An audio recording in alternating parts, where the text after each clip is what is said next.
Բարև ձեզ, ես Արտեմ Սահակյանն եմ, նախ թույլ տվեք ողջունել իմ YouTube անալիքի բոլոր բաժանորդներին և հյուրերին և թույլ տվեք շարունակել մեր առցած դասընթացը էլեկտրադինամիկա ընդհանուր խորագրով։ Այս 19-րդ դասի ընթացքում մենք կշարունակենք դիտարկել TM ալիքների փոխանցումը ուղղորդող համակարգերում, մասնավորապես կդիտարկենք փոխանցման գծերի հավասարումների համակարգը, կդիտարկենք երկրորդային պարամետրերը այդ փոխանցման գծերի, քանի որ առաջնայինը մենք արդեն դիտարկել էինք նախորդ 18-րդ դասի ընթացքում, և մի շարք այլ հարցեր, որոնք անհրաժեշտ կլինեն մեր հետագա վերլուծման համար։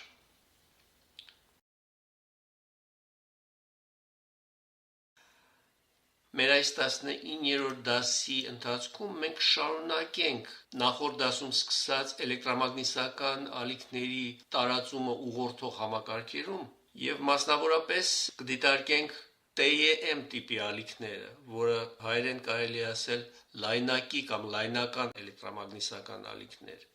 Մասնավորապես կսկսենք TEM ալիքների փոխանցման գծի հավասարումներից, այսինքն այն գծերը, որոնցում հնարավոր է TEM ալիքի առկայությունը։ Նախ ասեմ, որ որպես հղում ես կառաջարկեի ULAB-ի և Ravaioli դասագիրքը, որը բերված է այստեղ ձախից հղումների բաժնում, և հիշեցնեմ, որ նախորդ դասի ժամանակ մենք սահմանեցինք այսպիսի գծերի առաջնային պարամետրերը, դրանք են R', L', G' և C', այսինքն տեսակարար դիմադրությունը, տեսակարար ինդուկտիվությունը, տեսակարար հաղորդականությունն ու տեսակարար ունակությունը։ Մենք ինչի ենք ասում տեսակարար, որտեղ խոսքը վերաբերվում է միավոր երկարության պարամետրին, ինչպիսին է միավոր երկարության գծի հատվածի հաղորդալարերի դիմադրությունը R', որի չափողականությունը բնականաբար կլինի օմը բաժանած մետրի, նրա ինդուկտիվությունը, որը չափողականությունն է Հենրին բաժանած մետրի, այդ լարերի միջև եղած դիէլեկտրիկի հաղորդականությունը, որը ունի Siemens-ը բաժանած մետր չափողականություն, և վերջապես նրանց միջև եղած ունակությունը, որը ունի Farad-ը բաժանած մետր չափողականություն։ Հիշեցնեմ, որ նախորդ դասի ժամանակ մենք համոզվեցինք, որ TEM ալիքների էլեկտրական դաշտն ունի պոտենցիալ բնույթ, այսինքն նրա ռոտորը հավասար է 0-ի, ուստի նպատակահարմար է օգտագործել էլեկտրական լիցքեր կրող հաղորդիչների միջև պոտենցիալների տարբերության, կամ այլ կերպ այն անվանում են լարման հասկացությունը։ Դիցուք ունենք կիսաանվերջ կամ կիսաանսահման հաղորդման գիծ, որը պատկերված է 456A նկարի վրա, որի ձախ մասում միացված է էլեկտրամագնիսական ալիքի աղբյուրը, իսկ աջ մասը ձգտում է անսահմանության։ Որպեսզի մենք կարողանանք վերլուծել այս գծում էլեկտրական հոսանքի և լարման հարաբերությունները, այսինքն գտնենք գծի հավասարումները, բաժանենք այս գիծը առանձին Δ-Z հատվածների, ինչպես պատկերված է այս նկարի վրա, ընդ որում Δ-Z-ը ընտրենք այնպես, որ նա ստացվի շատ ավելի փոքր, քան ալիքի երկարությունն է տվյալ գծում։ Այդ պարագայում մենք կարող ենք համարել, որ օրինակ A, B, B', A' այս հատվածում հոսանքը կետից կետ լարի երկայնքով շարժվելիս մնում է հաստատուն ըստ նրա փուլի, այսինքն փուլը չի փոխվում և օրինակ AB հատվածում բոլոր կետերում նույն հոսանքն է։ Այդ պարագայում մենք կարող ենք այս մի հատվածը պատկերել ավելի խոշորացված ձևով նկար 456B-ում արտահայտված նրա առաջնային պարամետրերի օգնությամբ։ Ինչպես տեսնում ենք, այս AB, B', A' կոնտուրի համար մենք կարող ենք գրել, որ լարման մեծությունը A' և B' կետերի միջև հավասար է այն լարման անկմանը, որը մենք ունենք այս հաջորդաբար միացրած L', և R', էլեմենտների վրա։ Դա արտահայտված է 4-5-20 արտահայտությամբ, որը հետևյալն է. V Z կետում տեղակնդարթին հավասար է ΔV ZT plus V Z plus delta Z կետում T ակնթարթին։ Եվ այստեղից պարզ է դառնում, որ դելտա V-ն ըստ էության այս երկու լարումների տարբերությունն է, այսինքն AA' եւ BB' կետերի միջև լարումների տարբերությունն է։ Այն կարելի է կոմպլեքս տեսքով ներկայացնել որպես 4-5-21 արտահայտություն, եւ դա ոչ այլ ինչ է, եթե ոչ Կիրհոֆի երկրորդ օրենքը գրված այս ABB'- կոնտուրի համար։ Այն ներկայացված է որպես դելտա V մեծատառ Z հավասար է IZ անգամ R դելտա Z plus I օմեգա L' դելտա Z։ Եթե դելտա Z-ը հանենք փակագծերից դուրս, ապա հանգում ենք IZ անգամ փակագծերում R plus G օմեգա L' անգամ դելտա Z։ Նշեմ, որ նրանց կոմպլեքս բնույթը, կոմպլեքս էությունը ցույց է տված կետով այս V եւ I հոսանքի եւ լարման արժեքների վրա։ Այժմ մենք կարող ենք գրել Կիրհոֆի առաջին օրենքը, որը սահմանված է հետևյալ կերպ. կոնտուրի ցանկացած հանգույցում, որպես օրինակ այստեղ կարող ենք վերցնել B հանգույցը, հոսանքների լրիվ գումարը հավասար է 0-ի, այսինքն այն հոսանքները, որոնք մտնում են հանգույցի մեջ եւ որոնք ընդունվում են բացասական, հավասար են հանգույցից դուրս եկող հոսանքների գումարին։ Տվյալ դեպքում դա արտահայտվում է որպես 4-5-22 արտահայտությունը, այսինքն IZ հոսանքը, որը մտնում է B հանգույցի մեջ, հավասար է դելտա I հոսանքի եւ IZ plus դելտա Z հոսանքի գումարին։ Ընդ որում այս դելտա I հոսանքը ինքնին ճյուղավորված է ունակության եւ հաղորդականության տարերի միջև։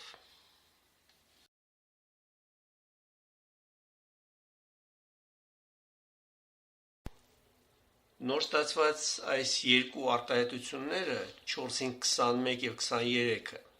կարող ենք վերածել դիֆերենցիալ հավասարումների, եթե ընդունենք, որ դելտա Z-ը ձգտում է 0-ի, այսինքն երբ փոխանցման գծի այդ մի հատվածի երկարությունը ձգտեցնում ենք մի կետի, այդ դեպքում այս երկու հավասարումները կարող ենք արտագրել 4-5-24 եւ 25 տեսքերով։ Սրանք ընդունված է անվանել փոխանցման գծի հավասարումներ, եւ այստեղ երկու մեկնաբանություններ անենք։ Նախ առաջինը, որ 4-5-24 արտահայտության աջ մասում ունենք լարերի երկայնքով լարման անկման երկու բաղադրիչ, մեկը IR' է, որը իրենից ըստ էության ներկայացնում է կորուստների դիմադրության վրա լարման անկումը, եւ երկրորդը I օմեգա L' է, որը իրենից ներկայացնում է լարման անկումը ինդուկտիվ բաղադրիչի վրա։ Հարկ է նշել, որ այս երկու մեծությունները գոյություն չունեն իրականում անկախ, նրանք միայն մոդելի մեջ են առանձնացված, որպեսզի հնարավոր լինի հեշտությամբ հաշվարկը կատարել, բայց իրականում նրանք, ինչպես ասացինք, կենտրոնացած են նույն տվյալ կետում փոխանցման գծի լարի այդ չնչին հատվածի մեջ։ Եվ երկրորդ մեկնաբանությունը վերաբերվում է հաջորդ հավասարմանը 4-5-25-ին, որտեղ նույնպես առկա են երկու բաղադրիչներ, դա VG' է եւ իրենից ներկայացնում է դիելեկտրիկի վերջավոր հաղորդականության պայմանավորված շեղման հոսանքը, եւ երկրորդը դա V օմեգա C' է, որը իրենից ներկայացնում է լարերի միջև առկա ունակությամբ պայմանավորված, այսինքն ունակության միջով անցնող հոսանքն է։ Այստեղ նույնպես մենք չենք կարող դրանք իրականում անջատել իրարից, այլ միայն մոդելի վրա է, որ առանձնացված են պարզաբանումների համար։ Այժմ փորձենք լուծել այս 4-5-24 եւ 25 արտահայտությունները, հավասարումները V եւ I երկու անհայտների համար։ Այդ նպատակով նախ ածանցենք առաջինը եւ տեղադրենք նրա մեջ երկրորդի ածանցյալը։ Առաջինը ածանցելուց ստանում ենք D2V dz քառակուսի հավասար է DI dz անգամ կլոր փակագիծ R' plus օմեգա L'։ Եվ այստեղից, եթե անջատենք DI dz անդամը, ապա այն կստացվի մեկը բաժանած r' պլյուս i օմեգա l'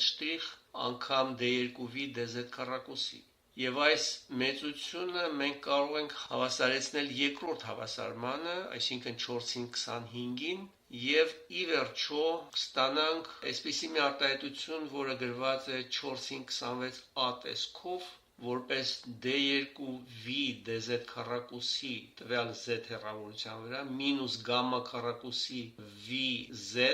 հավասար է 0-ի։ Այստեղ նկատի ունենանք, որ գամմա քառակուսին իրենից ներկայացնում է այս երկու կլոր փակագծերի արտադրյալ, ուստի հետևաբար գամման ստացվում է պլյուս մինուս սրա արմատը։ Դա 4-ին 28 արտահայտությունն է։ Հարկ է նշել, որ հոսանքի համար 4-ին 24 եւ 25 հավասարումների համակարգի լուծումը կարելի է ստանալ ճիշտ նման տեսքով, ինչպիսին է 4-ին 26 բայց v-ի փոխարեն այստեղ տեղադրվում է արդեն i-ի արժեքը։ Դա դժվար չի անել եւ ես առաջարկում եմ ինքնուրույն փորձեք դա դուրս բերել։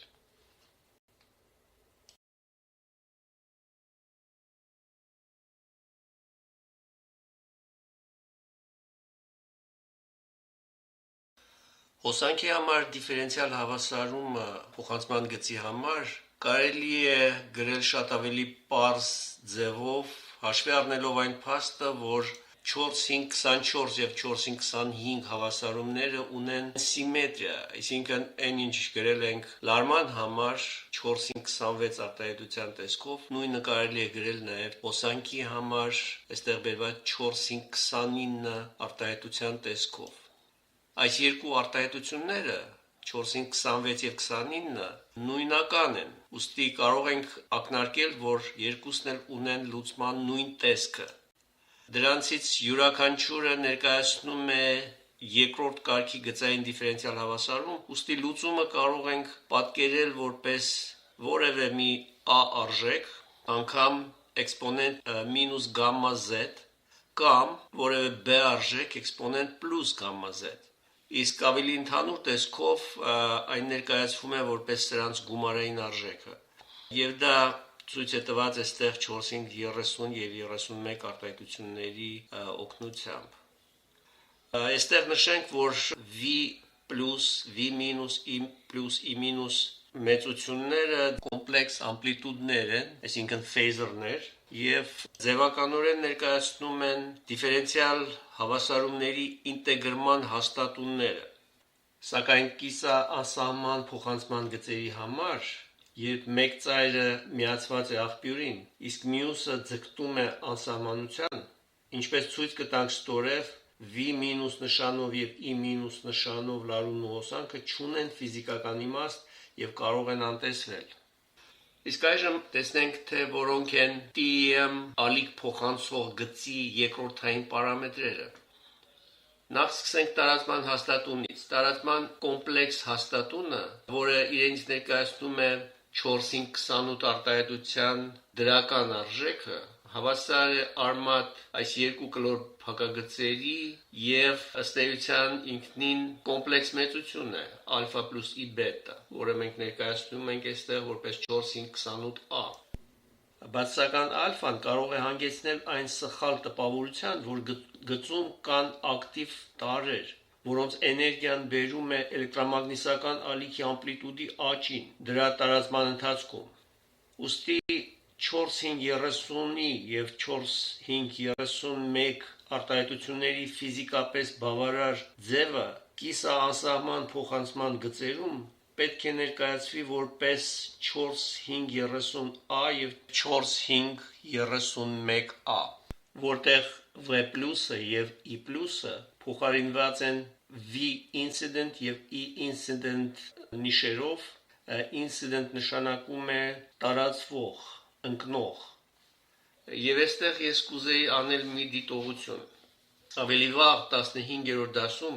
մենք արդեն ներկայացրել էինք տարածման K հաստատունի հասկացությունը 4-2-9 տեսքով, որը բերված է հղումների բաժնի ներքևի մասում։ Եվ դժվար չէ տեսնել, որ գամման եւ կան կապված են այսպիսի առնչությամբ։ Գամման հավասար է ի անգամ կա, այսինքն ըստ էության կեղծ եւ իրական մասերը փոխված են տեղերով։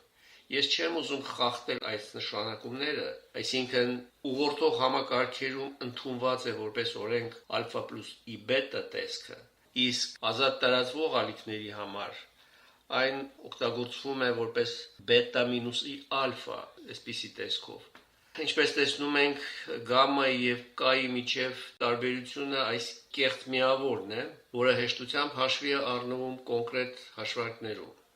Ուղղորդող համակարգերը դիտարկելիս մենք կշարունակենք օգտագործել գամմայի արժեքը, իսկ էլեկտրամագնիսական ալիքների ազատ տարածումը դիտարկելիս կայի արժեքը, ինչպես դա տրված է տեխնիկական գրականության մեջ։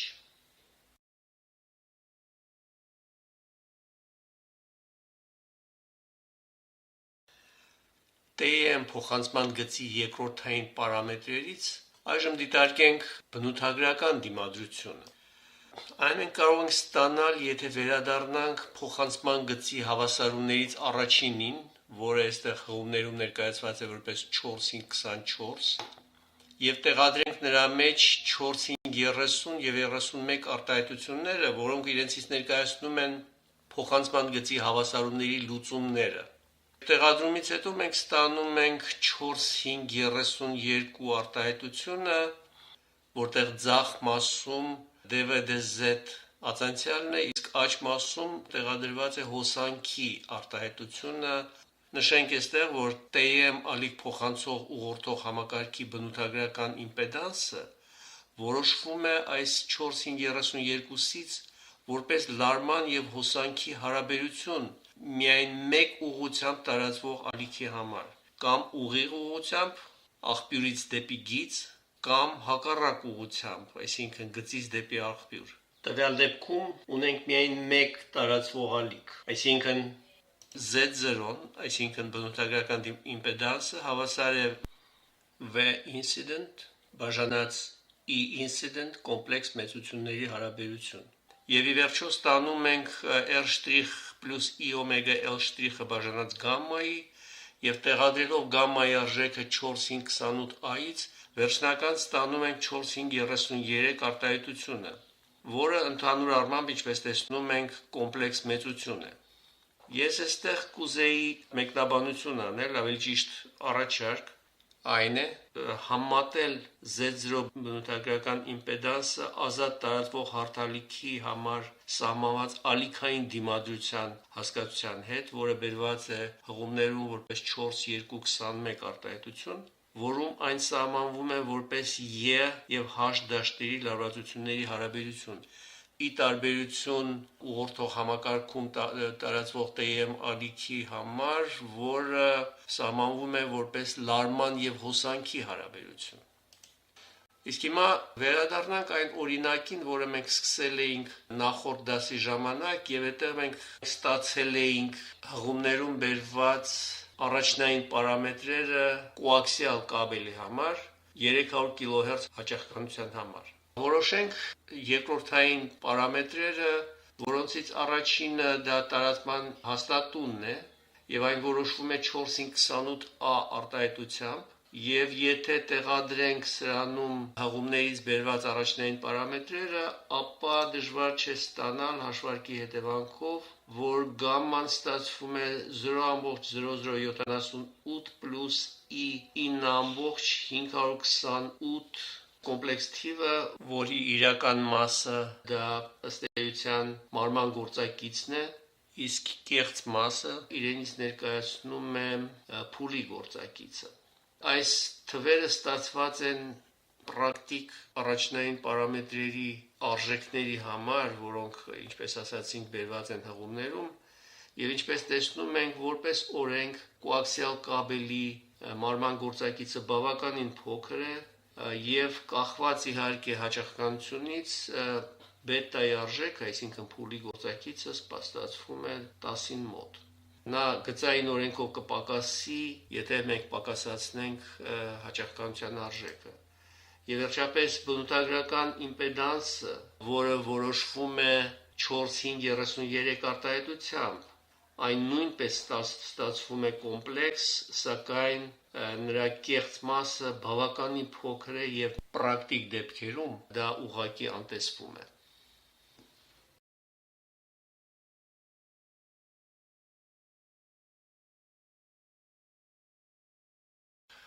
Շարունակելով դիտարկող օրինակը, փորձենք տեսնել, թե ինչպիսին է R' եւ G' առաջնային պարամետրերի ներդրումը երկրորդային պարամետրերի հաշվարկի մեջ, այդ երկրորդային պարամետրերը բերված են հղումներում որպես 4-5-28A եւ 4-5-33, եւ ինչպես կարելի է պարզեցնել այս երկրորդային պարամետրերի հաշվարկի բանաձևերը, եթե անտեսենք կամ մոտարկենք այս R' եւ G' մեծությունների արժեքները։ Կքննարկենք 3 տարբերակներ։ Առաջինը ընդունենք G' հավասար 0-ի։ Այս պարզեցումից հետո ճշգրիտ բանաձևերով հաշվարկված երկրորդային պարամետրերը բերված են այստեղ, մասնավորապես ալֆան 0.0078 նեպեռաբաժանած, բետան 9.528 ռադիանը բաժանած մետրի եւ վերջապես բնութագրական դիմադրությունը ստացվում է 33 մինուս I027 օմ։ Երկրորդ տարբերակը, եթե մենք ընդունենք R' հավասար 0-ի, իսկ G' թողնենք նույնը, ինչ նշված է հղումների բաժնում։ Այդ դեպքում ստացված ալֆա, բետա, Z0 արժեքները բերված են այստեղ եւ վերջապես երրորդ դեպքը, երբ երկուսն էլ հավասար են 0-ի, արդյունքները բերված են այստեղ։ Համատելով այս 3 տարբերակների ստացված արժեքները ճշգրիտ հաշվարկներից ստացված արժեքների հետ, կարող են գալ հետևյալ եզրակացությունների։ Առաջինը, իրական TM ալիքների փոխանցման գծերում, մասնավորապես այստեղ խոսքը վերաբերում է կոաքսիալ կամ այլ կերպ ասած համառանցք գծերին։ Նրանցում օգտագործվող դիէլեկտրիկ նյութերը, մասնավորապես դա պոլիէթիլենն է, ունեն բավականաչափ ցածր հաղորդականության արժեք, այնպես որ գործնականում դրանք կարելի է անտեսել ընդունելով G' հավասար 0-ի։ Իրոք մենք տեսնում ենք առաջի տարբերակի համատումից, որ երկրորդային պարամետրերը գրեթե չեն փոփոխվում։ Հաջորդ եզրակացությունն այն է, որ իրականում օգտագործվող հաղորդիչ նյութերը, որով պատրաստված են հաղորդալարերը, մասնավորապես պղինձը, ունեն բարձր հաղորդականություն, ուստի տարածման հաստատման բանաձևը կարելի է ստանալ հետևյալ պարզեցումներով։ Այստեղ նշեմ, որ R' հավասար 0-ի դեպքում, ինչպես մենք տեսնում ենք, ալֆան դառնում է գրեթե հավասար 0-ի, որը անընդունելի է։ Դրա համար այստեղ լրիվ չեղարկել R'-ի մեծությունը չենք կարող, այլ գնում ենք պարզեցումների եղանակով։ Այդ դեպքում անտեսելով G'-ը, գամմայի արտահայտությունը կարող ենք արտագրել որպես 4-5-34, հաշվի առնելով, որ R' բաժանած օմեգա L'-ի փոքր հավասար է 0.1-ի, տվյալ դիտարկվող հաճախականությունների տիրույթում աջ արմատի տակ գտնվող արտահայտությունը կարելի է պարզեցնել այն վերլուծելով Թեյլորի շարքի եւ սահմանափակվելով դրա առաջին երկու անդամներով։ Այդ դեպքում ստանում ենք, որ այս վերջի արմատը մոտավորապես հավասար է 1 մինուս I անգամ R' բաժանած 2 օմեգա L', եւ արդյունքում կունենանք 4-5-36 արտահայտությունը։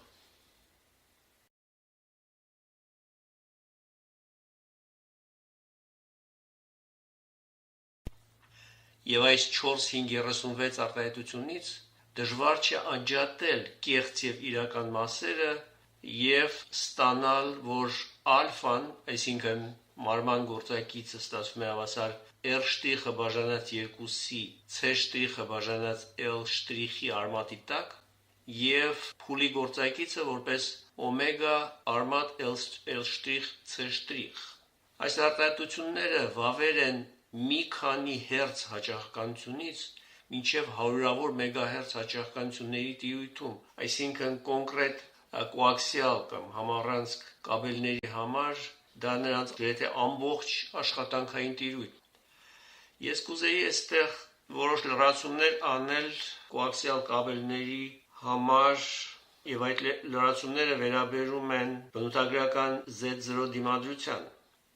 Եթե գործ ունենք փոքր երկարության համառանց կաբելների հետ, ապա R' եւ G' մոտավորապես կարող ենք ընդունել հավասար 0-ի։ Դա բնորոշ է ոչ միայն կապի գծերի համար, այլ նաեւ էներգահամակարգերում։ Եւ այդ մասնավոր դեպքում բնութագրական դիմադրության արտահայտությունը 4,5,33-ից կվերածվի արմատ L' բաժանած C', դա պատկերված է որպես 4,5,33a արտահայտություն։ Այժմ եթե L' եւ C' արտահայտությունները փոխարինենք նախորդ դասում 18-րդ դասում ներկայացված բանաձևերով, ապա կստանանք այդ C'-ն ու L' ներկայացված են այստեղ հղումների բաժնում։ Եթե տեղադրենք, ստանում ենք 4,5,33b արտահայտությունը, եւ այստեղ մնում է հաշվի առնել μ0 բաժանած ε0 հարաբերության արժեքը։ 15-րդ դասում մենք ստացանք μ0-ի եւ ε0-ի հարաբերության արտահայտությունը 4,2,23 տեսքով, որը բերված է հղումներում։ Այն իրենից ներկայացնում է անսահման վակուումի ալիքային դիմադրությունը։ Այժմ եթե այս 4,5,33b-ի մեջ այդ հարաբերությունը փոխարինենք, ինչպես բերված է 120p արժեքով, ապա համառանց կաբելի համար ստացվում է շատ պարզ մի արտահայտություն 4,5,33 որը ներկայացնում է նրա բնութագրական դիմադրության բանաձևը։ Նշենք, որ գոյություն ունեն բնութագրական իմպեդանսի կամ բնութագրական դիմադրության հետևյալ միջազգային ստանդարտները։ Z0-ն 50 օմ է, որը ստացվում է, եթե մեծատար R փոքրատար R հարաբերությունը հավասար է 2,3, որն ընդունված է ազդանշանի նվազագույն աղավաղումներ ստանալու համար։ Հաջորդ ստանդարտը 75 օմ է, որը ստացվում է այս շարավիղների հարաբերությունը 3,6 արժեքի դեպքում եւ այն ընդունված է հզորության փոխանցման կորուստների նվազագույն դեպքի համար։ Փակագծերում նշված արժեքները նշված են այն դեպքի համար, երբ դիելեկտրիկը հանդես է գալիս մթնոլորտային օդը ε-ը մոտավորապես հավասար 1-ի։ Հակառակ դեպքում հարկավոր է վերահաշվարկ կատարել։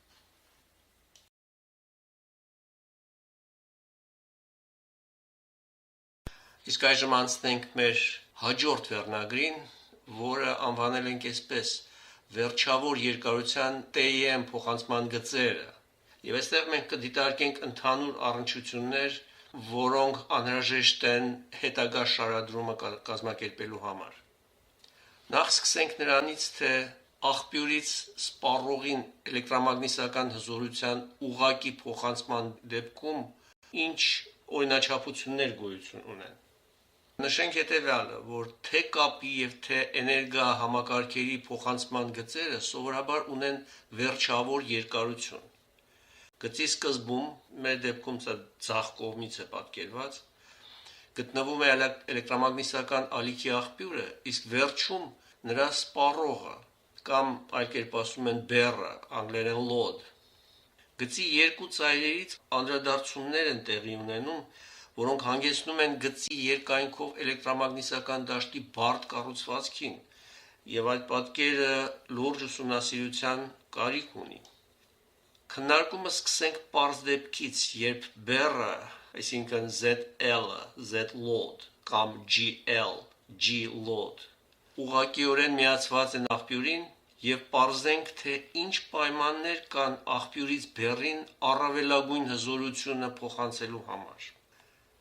Նախ նշենք, որ ընդունված է տարբերել էլեկտրամագնիսական ալիքի իրական աղբյուրների երկու մոդելներ։ Առաջինը դա Թևենենի աղբյուրն է, որը իրենից ներկայացնում է իրական լարման աղբյուր, որի ներսում լարման կորուստը, այսինքն լարման անկումը, ներկայացված է կոմպլեքս Z-in դիմադրությամբ։ Այստեղ ցույց է տված դա նկար 457A-ում։ Այն հաջորդաբար միացված է էպսիլոն մեծատառով նշված իդեալական L-շուի աղբյուրին, այսինքն իրական լարման աղբյուրը իր մեջ պարունակում է ներքին դիմադրություն եւ իդեալական էլեկտրաշարժ ուժի աղբյուր։ Դա նշանակում է, որ այդ մտովի գոյություն ունեցող իդեալական աղբյուրը նրա տերմինալների վրա լարումը բացարձակ կախված չի արտաքին շղթայից։ Եվ երկրորդը դա Նորտոնի աղբյուրն է, որը կոչվում է իրական հոսանքի աղբյուր, եւ այդ աղբյուրի ներսում հոսանքի կորուստը, հոսանքի ճյուղավորումը պայմանավորված է կոմպլեքս G-in internal հաղորդականության արկայությամբ։ Այն զուգահեռ միացված է իդեալական հոսանքի աղբյուրին I0 եւ դա պատկերված է նկար 457B-ում այս ցախ կողմից։ Հարկ է նշել, որ իդեալական հոսանքի աղբյուրը նրա միջով անցնող հոսանքը բացարձակապես կախված չէ, որ շղթային է նա միացված։ Որպես օրինակ ես կարող եմ բերել իդեալական հոսանքի աղբյուր սովորական երկբևեռ կամ այլ կերպ ասած բիպոլար տրանզիստորը, որի կոլեկտորի հոսանքը ըստ էության կախված է միայն բազայի հոսանքից եւ կախված չէ արտաքին շղթայից։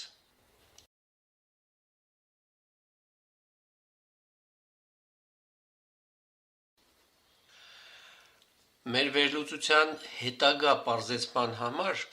ընտրենք աղբյուրի Թևենենի մոդելը, այսինքն լարման աղբյուր,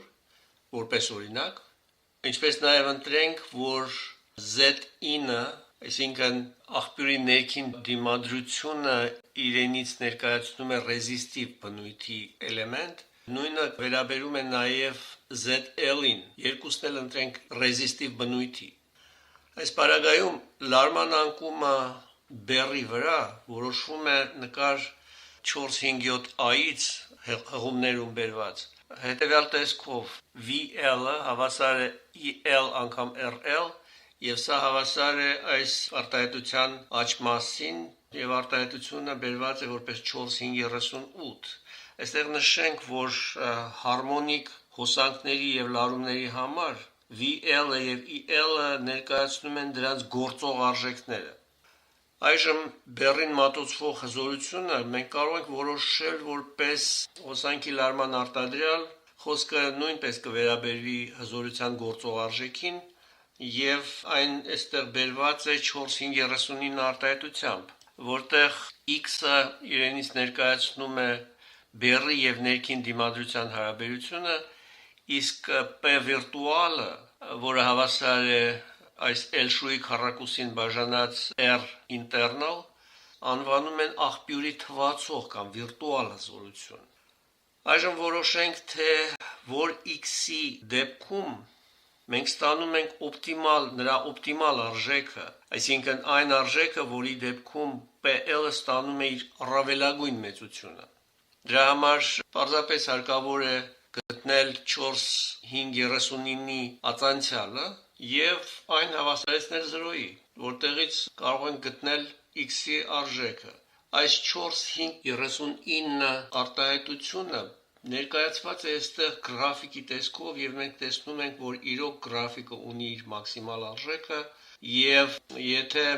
4,540-ը հավասարեցնենք 0-ի եւ որոշենք x-ը, ապա այն կստացվի հավասար 1-ի։ Իսկ դա նշանակում է, որ RL օպտիմալը հավասար է ներքին դիմադրության արժեքին, եւ դա ցույց է տված կարմիր սլակներով այս 4,5,8 գրաֆիկի վրա։ Այս 4,541 արտահայտությունը կոչվում է բեռի համաձայնեցման պայման, որից կարելի է տեսնել, որ վիրտուալ հզորության միայն կեսն է փոխանցվում բեռին, իսկ մյուս կեսը ծախսվում է աղբյուրի ներսում դիմադրության վրա որպես ջերմային կորուստ։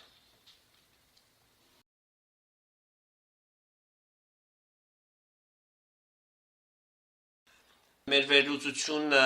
ընդհանրացնելու առաջին քայլը կլինի այն, որ կենթադրենք, որ այս երկու դիմադրությունները Z-in internal եւ ZL load, այսինքն բեռի դիմադրությունը, երկուսն էլ կոմպլեքս մեծություններ են։ Մենք կոմպլեքս դիմադրությունը պայմանականորեն անվանում ենք իմպեդանս, դա միջազգային գրականության մեջ տարածված տերմին է։ Եվ տեսնենք, թե ի հավելումն 4-541 արտահայտությանը ինչ լրացուցիչ պայմանի դա կհանգեցնի։ Այստեղ ես կուզեի հիշեցնել 15-րդ դասում կոմպլեքս միջավայրում, երբ խոսքը վերաբերում է կոմպլեքս դիելեկտրիկ թափանցելիությանը, էլեկտրամագնիսական ալիքի ազատ տարածումը դիտարկելիս ստացանք 4,234 արտահայտությունը, որը պարունակում է մի գործակից կոսինուս phi Մենք այն անվանեցինք հզորության գործակից։ Խնդրում եմ այստեղ ուշադիր լինենք, որ կոմպլեքս դիելեկտրիկ թափանցելիությունը եւ L-շուի մեծությունը, որը բերված է 4,541 նկարի վրա, դա տարբեր մեծություններ են, չնայած որ օգտագործված է նույն նշանակումը։ Նման մի գործակից, այսինքն կոսինուս phi կարող ենք ակնկալել նաև ուղղորդված տարածման դեպքում, երբ էլեկտրամագնիսական ալիքը տարածվում է ուղղորդող համակարգում։ Ես կուզեի նշել նաև, որ ակնկալվելիք արտահայտության մեջ էքսպոնենտը կբացակայի, քանի որ z-ը հավասար է 0-ի, մենք չունենք տարածման ոչ մի հեռավորություն աղբյուրի եւ սպառողի միջև։ Ի տարբերություն այս 4,234 արտահայտությանը, որտեղ հզորության հոսքի խտությունը, այսինքն պոինտինգի վեկտորի արտահայտությունը ստացել էինք կոմպլեքս հարթությունում, այստեղ մենք կփորձենք ստանալ աղբյուրից բեռին փոխանցվող հզորության արտահայտությունը ժամանակային տիրույթում։ Այդ նպատակով դիմենք 4,5,9 նկարին, որտեղ պատկերված է ակնթարթային հզորության ժամանակից կախվածության ստացումը բեռի մեջ, լարման եւ հոսանքի միջև փուլային շեղման առկայության դեպքում։ Այն պետք է հաշվի առնել Z-in եւ ZL կոմպլեքս արժեքների դիտարկման դեպքում։ Մենք տեսնում ենք, որ հորիզոնական առանցքը, որը ժամանակի առանցքն է, կամ փուլի առանցքն է, կարևոր չի։ Հզորության յուրաքանչյուր արժեք ցանկացած t ժամանակի ակնթարթին այստեղ ստացված է որպես լարման եւ հոսանքի արտադրյալ եւ ակնթարթային հզորությունը ըստ էության փոփոխվում է այնպես ինչպես ցույց է տված ներքևի գրաֆիկի վրա եւ այստեղ մենք տեսնում ենք, որ ունենք ժամանակի փոքրիկ հատվածներ, որտեղ ակնթարթային հզորությունը ձեռք է բերում մինուս նշան։ Դա պարզապես նշանակում է, որ այդ ժամանակահատվածներում հզորությունը ոչ թե աղբյուրից անցնում է սպառողին, այլ հակառակը սպառողից անցնում է դեպի աղբյուր եւ պատճառը հոսանքի եւ լարման փուլային շեղումն է։ Հոսանքի, լարման եւ հզորության ակնթարթային արտահայտությունների ժամանակային կախվածությունները ներկայացնենք որպես 4,542-ից մինչև 44 տեսքով եւ տեսնենք, թե ինչպես կարելի է ստանալ հզորության գործող արժեքը։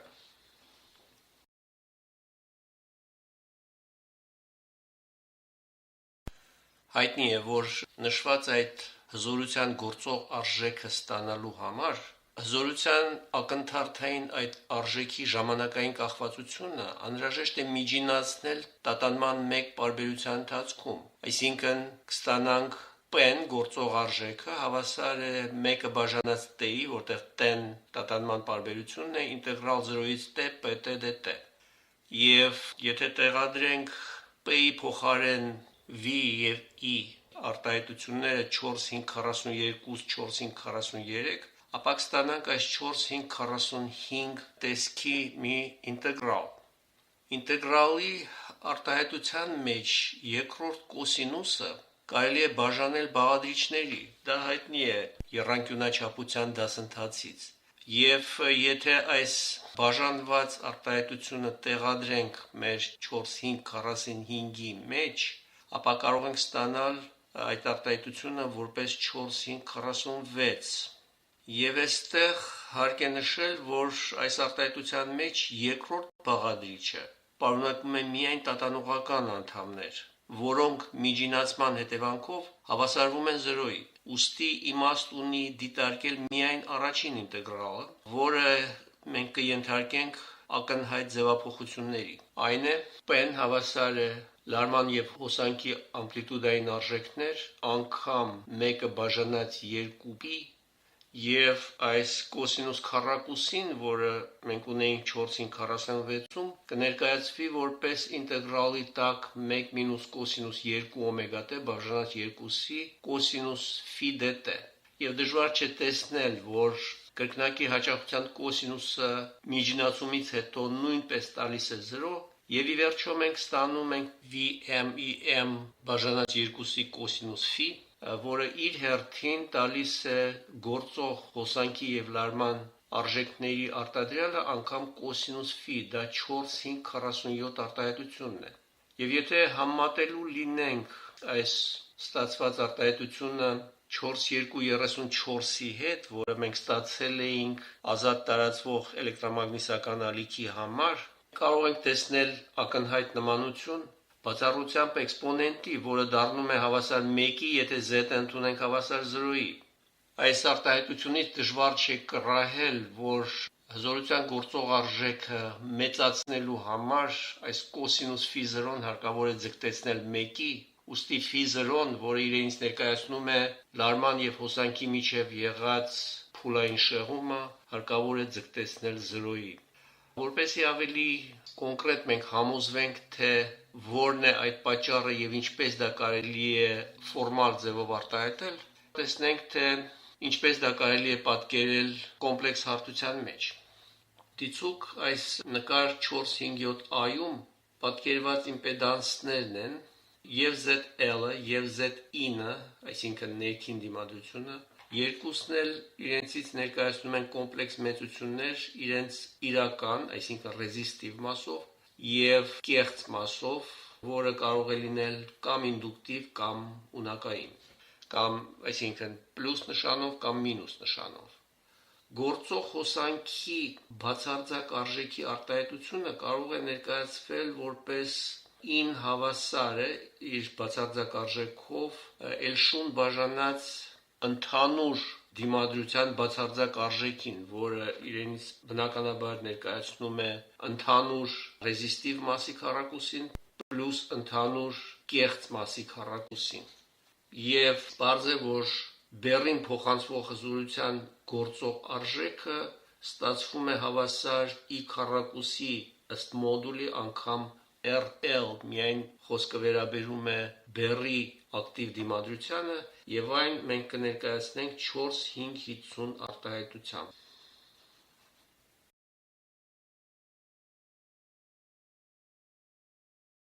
Նակելով նշենք, որ կախված ռեակտիվ բաղադրիչներից այս 4,550 արտահայտության առավելագույն արժեքը ստացվում է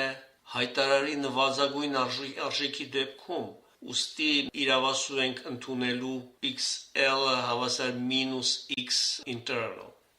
Այս առնչությունը ընդունված է անվանել բեռի համալարման պայման եւ այն հեշտ է ստանալ հաշվարկելով դեպի DXL ածանցյալը եւ հավասարեցնելով այն 0-ի։ Արդյունքում ստանում ենք այս 4,552 արտահայտությունը եւ դժվար չէ տեսնել, որ սա նույնն է, ինչ ստացանք քիչ առաջ պարզեցված վերլուծության արդյունքում, այն բերված է հղումների բաժնում որպես 4,539։ Եվ վերջապես, կիրառելով նույն օպտիմիզացման մոտեցումը, որը կիրառեցինք պարզեցված դիտարկման դեպքում, ակնհայտորեն կստանանք նույն այս 4,541 արտահայտությունը հղումներում բերված, որը մենք անվանել էինք բեռի համաձայնեցման պայման։ Ուստի այս փոքր-ինչ ընդհանրացված դեպքում, երբ եւ բեռը եւ աղբյուրի ներքին դիմադրությունը կոմպլեքս մեծություններ են, մենք ստանում ենք երկու պայման։ Կրկնեմ, մեկը կոչվում է բեռի համալարման պայման, մյուսը բեռի համաձայնեցման պայման։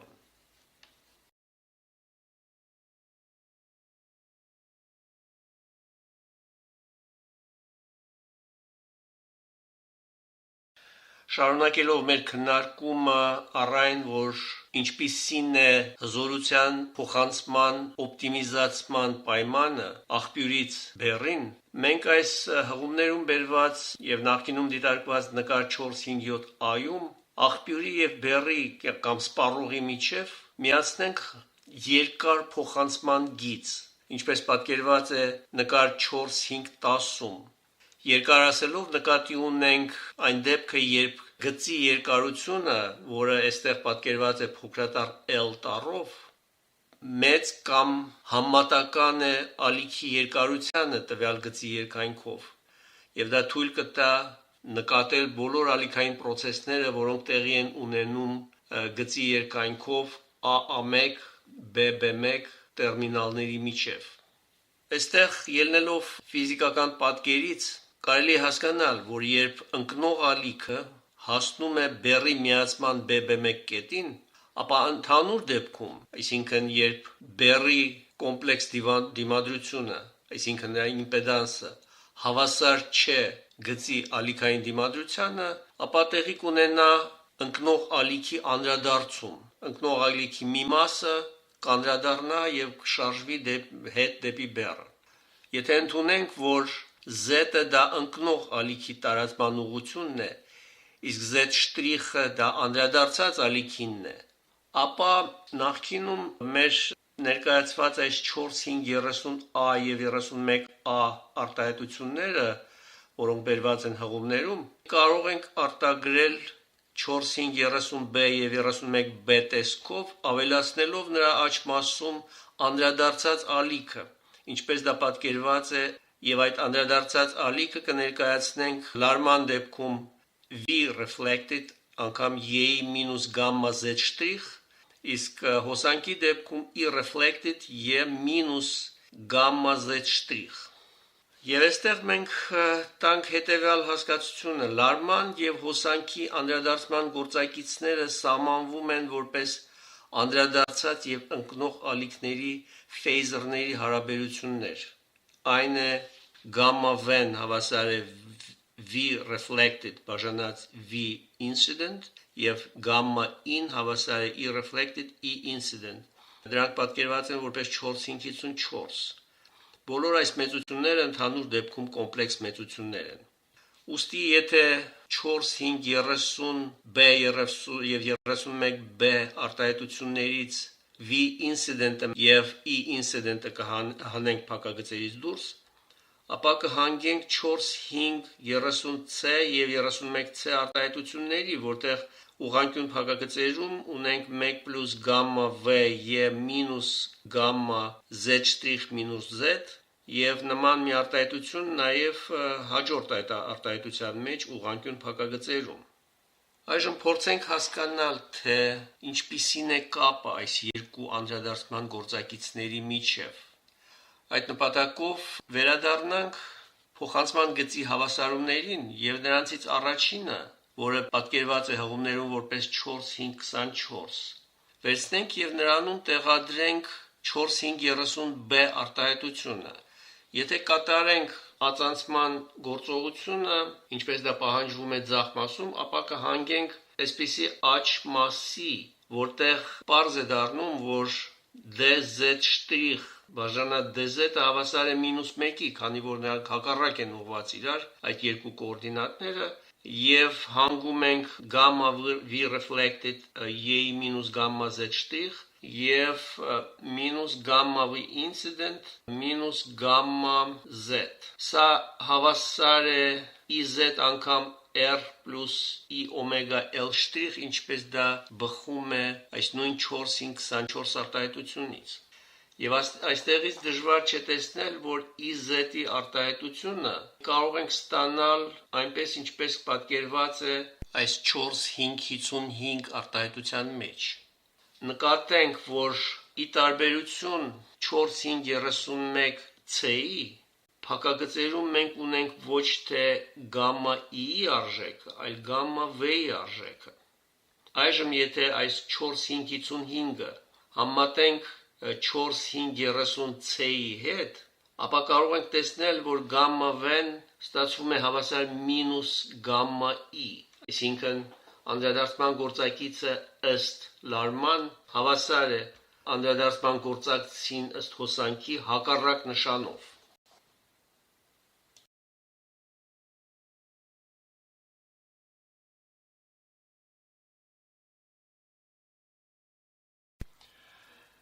Քիչ առաջ ստացված այս 4-5-55 արտահայտության մեջ, որը բերված է հղումների բաժնում, հիշեցնեմ, որ Z0-ն իրենից ներկայացնում է բնութագրական իմպեդանսը, եւ դա մենք ստացել էինք 4-5-33 տեսքով, ընդհանուր դեպքում այն կոմպլեքս մեծություն է։ Եթե դիտարկելու լինենք ընդհանուր դեպքը,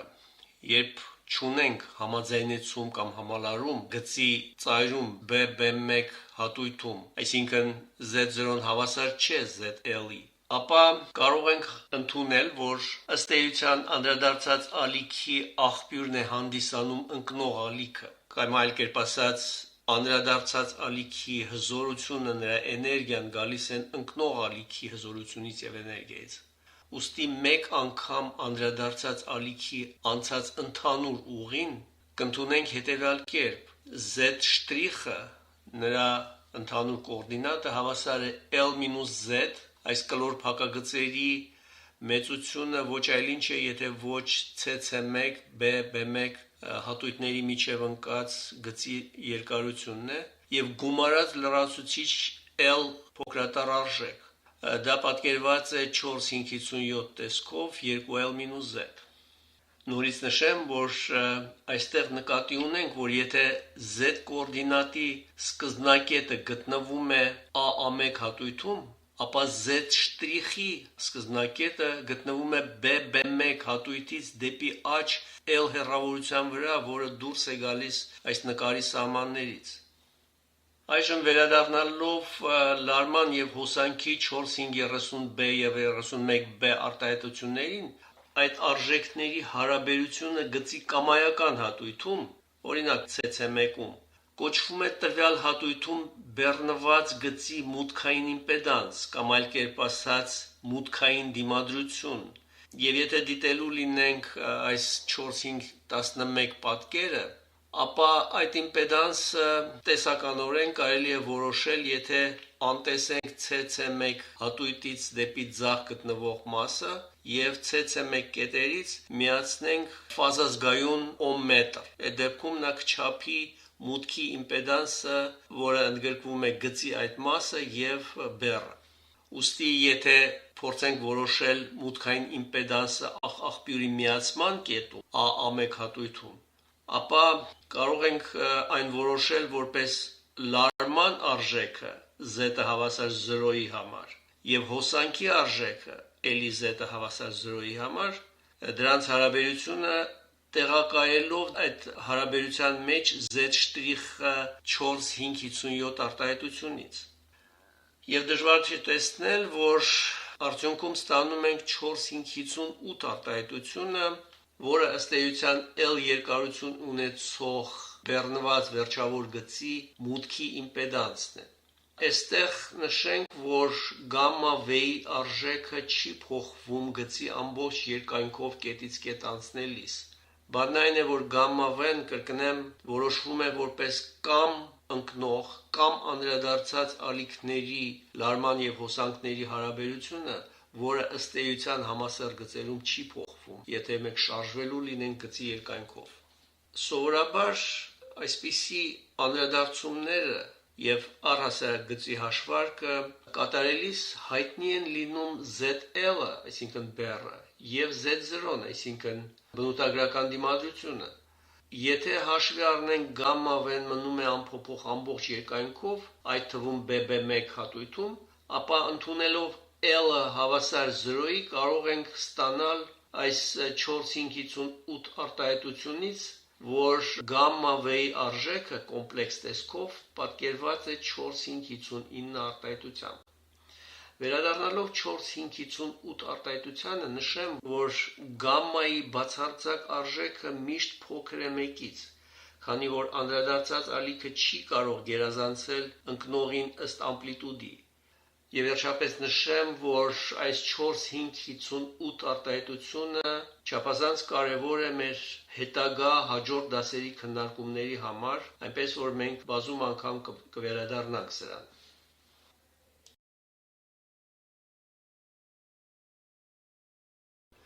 Սրանով ավարտում ենք մեր այս 19-րդ դասը։ Հաջորդ դասի ընթացքում կդիտարկենք այստեղ ստացված արդյունքների որոշ պրակտիկ կիրառումներ եւ մասնավորապես կքննարկենք փոխանցման գծերում եւ գերբարձր հաճախականությունների համակարգերում համաձայնեցումների խնդիրների պրակտիկ լուծման ձևերը։ Եվ նախքան հրաժեշտ տալս, ուզում եմ դիմել ձեզ մի խնդրանքով, այն է կոմենտների բաժնում կիսել ձեր մտորումները այս դասընթացի մասին։ Ձեր դիտողություններն ու առաջարկները ես կընդունեմ երախտագիտությամբ, քանի որ դրանք կնպաստեն իմ հետագա աշխատանքին այս դասընթացը ավելի կատարյալ դարձնելու համար։ Ես իմ ժամանակը, ջանքերը եւ միջոցները ծախսում եմ այս դասընթացի ստեղծման վրա մի նպատակով, որպեսզի օգտակար լինեմ ռադիոֆիզիկայի ասպարեզում աշխատող եւ ուսուցանող հայալեզու հանրությանը եւ չեմ հետապնդում եկամուտ ստանալու որևէ նպատակ։ Դուք կարող եք ձեր մեկնաբանությունները ուղարկել նաեւ իմ էլեկտրոնային փոստի հասցեով, որը տեղակայված է այստեղ էկրանի ներքևի մասում։ Նախապես շնորհակալ եմ եւ ցանկանում եմ բոլորիդ առողջություն եւ հաջողություններ ձեր կյանքում եւ մասնագիտական գործունեության ընթացքում։